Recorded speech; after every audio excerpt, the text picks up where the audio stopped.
thank you for visiting us today, Wes. It feels really special, and we're delighted to welcome you back.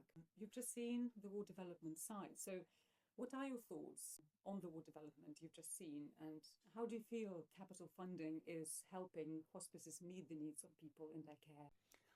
Well, this has been a really exciting visit for me to St Francis because we've, obviously been here before, but I'm now beginning to see in practice the impact of decisions that we've taken in government and the ambition that you've had here at the hospice begin to be realised. We're seeing that already actually in this beautiful sanctuary space and the way in which, with a bit of investment and thoughtful design, we just have this really lovely space for reflection.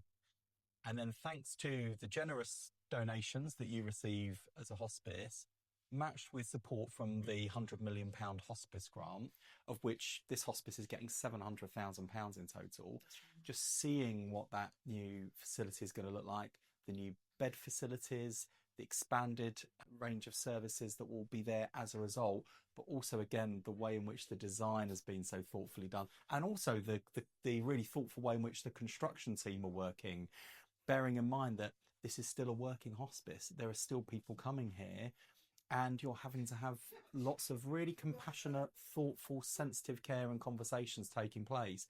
But it's not felt like a building site. Until I walked onto that building site, it felt like the good old St Francis, that warm, welcoming, calm environment. So I think that's a real testament to the construction team and the way in which they've worked with you guys as well. Absolutely. Thank you for that. And clearly, while the capital funding being invested in the way that it is that you witnessed today is fantastic and is making and will make a great difference, but I know you're aware that hospices are facing real challenges in terms of ongoing That's running right. costs. How is the government going to support the hospice sector into the future? That's a great question. And I've never personally been comfortable with the extent to which hospices rely on charitable donations.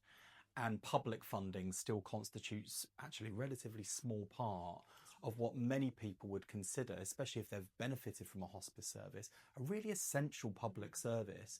We're going to try and correct that over time, but as people know, money is tight in the country and in the government at the moment. So that was something we'll have to do over time. But as we're thinking about new neighbourhood health services, hospice has got to form part of that. And the other thing I'd say to people watching is this is why your donations still really matter. And I really hope that while people are reading headlines about sort of record investment for hospices, which is what the grant has provided, that's not a substitute for all of the generosity of the public. So I hope that people continue to give at the same time as I'm doing everything I can to make sure government is paying more of what I would consider to be a fair share of support for hospices. Thank you.